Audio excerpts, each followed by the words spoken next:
The next thing I want to talk about, so this is part 2 of my words on water, is the effects of dehydration, keeping it very basic, very simplistic. So how it affects you cognitively, functionally, and aesthetically. Okay? So let's think of our body as a kingdom. Every organ has a role in the kingdom. When times are plenty and there's enough of abundance for everyone, everyone's happy, everyone's feasting. But what about times where we need to start rationing? In this case, water. Well, what starts to happen is the royalty starts to take from the peasants, from the soldiers, so that the royalty can continue to live in comfort. In your body, royalty is the brain, the liver, the kidneys, all these vital organs that keep you alive. So who are they stealing from if we're starting to need to ration water in our system? Well, we're going to steal from things like the muscles, the fascia, and the skin. And so let's look at the implications here. So what starts to happen with the skin, as it starts to get dehydrated, it'll start to look a little bit more. Think of when you put a fruit in a dehydrator, how it starts to prune up a little bit. So this is where wrinkles might start to show a little bit more. The rebound in the skin isn't quite as fast. And so that's one aesthetic issue that comes up.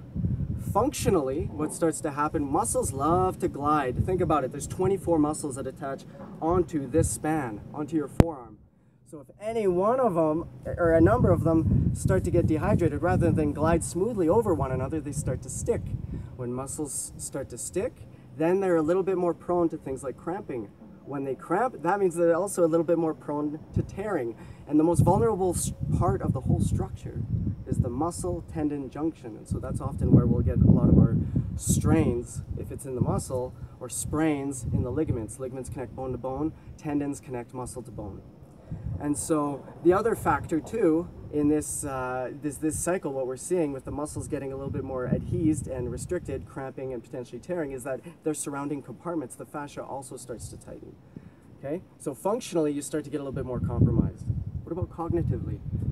Well, think about it. A lot of water is in our bloodstream. So if our bloodstream starts to get poached because water's needing to be reallocated elsewhere, then what starts to happen is your blood now becomes just slightly more viscous, making it a little bit harder on your heart, and also making the deliveries to the brain a little bit slower. Your brain is like a Hummer. It's a pig on gas. It loves to consume. Think about it, when you're just lying there and then someone rings the doorbell, you get up really fast and all of a sudden you go a little bit lightheaded. It's because for a fraction of a second, your brain went without oxygen. It's extremely greedy. It loves to be well-nourished, well-fed. So even a fraction of a moment or a few moments of neglect, it starts to go a little wonky. So it makes sense why sometimes when people are dehydrated, they say they're in a fog, they can't think clearly. Okay, so think about it now. If you are well hydrated, if your kingdom is in a state of abundance, now your tissues start to become supple, they start to look good, wrinkles start to go away, your muscles start to go back to a state of glide, which helps optimize their function, optimize their recovery, and then cognitively, you're sharper, you can think more clearly.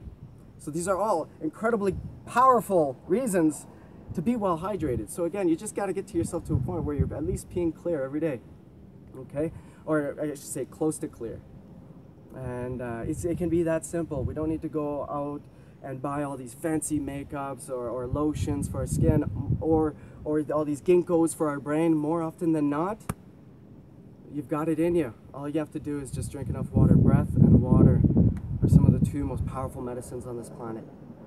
On that note, it's time to keep playing. We've got a long ways to go. C'est tout.